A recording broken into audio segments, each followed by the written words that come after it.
Hello friends, the question is who gave the final shape to cell theory? तो Virchow, swan and Schleiden, ल्यूवेनॉक। तो इसका answer हो जाएगा Virchow. स्वान ने ये बताया कि सभी प्लांट जो होते हैं बने होते हैं सेल या टिश्यू के फॉर्म में।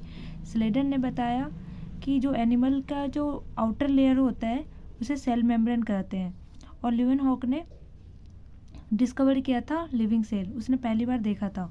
सेकेंड है कि द न्यू सेल ऑरिजिनेट, जो नया सेल है वो कहाँ से उत्पन्न हुआ है?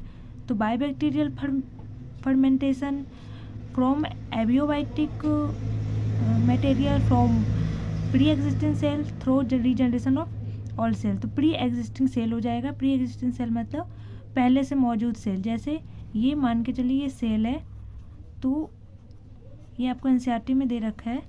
सेकेंड, ये विभाजित हो जाती है, डिवाइड हो जाती है, तो इस ये जो होती है इसे प्री एग्जिस्टिंग सेल कहते हैं।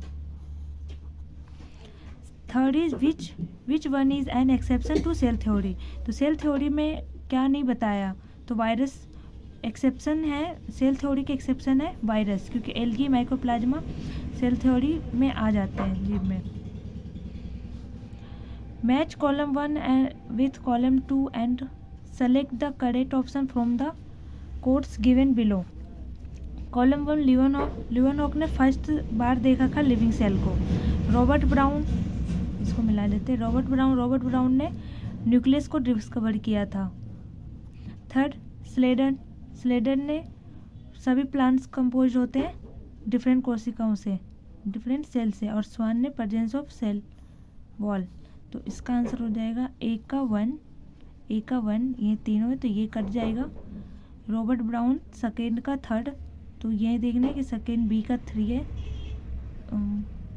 बी का 3, ये भी है बी का 3।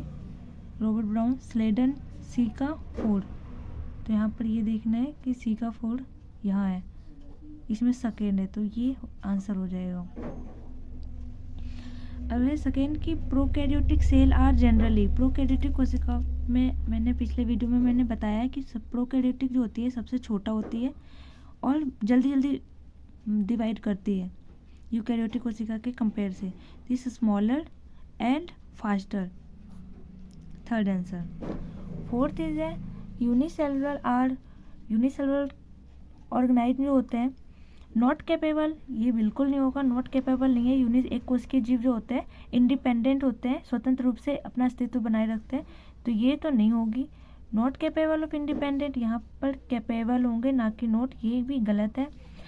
Third is capable of independent existence and perform the all essential whittle function. Whittle मतलब होता है अति आवश्यक कार्य जो होते हैं वो सक्षम होते हैं, तो ये थर्ड हो जाएगा, ये नहीं होगा, फोर्थ भी नहीं होगा। 7 है select the right option which relate to Schwann regarding the following. Schwann ने क्या क्या कहा है अपने स्टेटमेंट में, ये आपको चूज करना है। तो फर्स्ट ने स्वान ने कहा कि he reported that cell have a thin outer layer which is today known as plasma membrane. हाँ बिल्कुल सही, स्वान ने यही बोला कि एनिमल्स के बाहरी परत में एक सेल पाई जाती है जिसे आज के ज़माने में इनको प्लाज्मा मेम्ब्रेन या सेल मेम्ब्रेन बोलते हैं, ये भी सही बात है। Second is the cell is a unique character of the plant cell.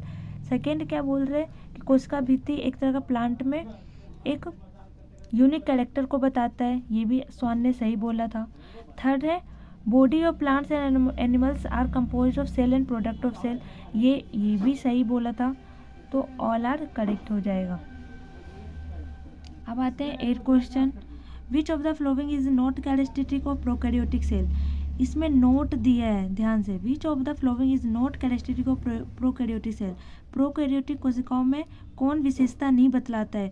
Mesosome prokaryotic में मिलता है, सर्कुलर डीएनए भी मिलता है, फोटोसिंथेटिक मेम्ब्रेन सिस्टम भी होती है, membrane bound organelle only eukaryotic कोशिका में मिलती है, यूकैरियोटिक सेल में मिलती है मेम्ब्रेन बाउंड, तो आंसर इज ये सब गलत हो जाएगी। Most of the bacterial cell envelope consist of, बहुत मतलब अधिकांश जो बैक्टीरिया की कोशिका होती है, जीवाणु की जो कोशिकाएं होती है उसका आवरण जो होती है किससे बना होता है? बोल रहे हैं ओनली द सेल मेम्ब्रेन, क्या सिर्फ कोशिका झिल्ली से बनी होती है? नहीं, बिल्कुल गलत।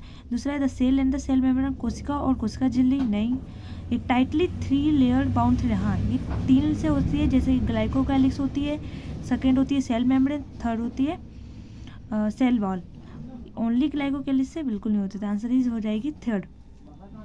द जीनोमिक डीएनए और genetic material is naked in all prokaryotic cell. Genomic DNA और जेनेटिक मटेरियल नेक्ड होती है, तो क्या होती है? तो आप सब्सक्राइब कर दें और अगर पसंद आया चैनल तो आप लाइक कर दें। Thank you.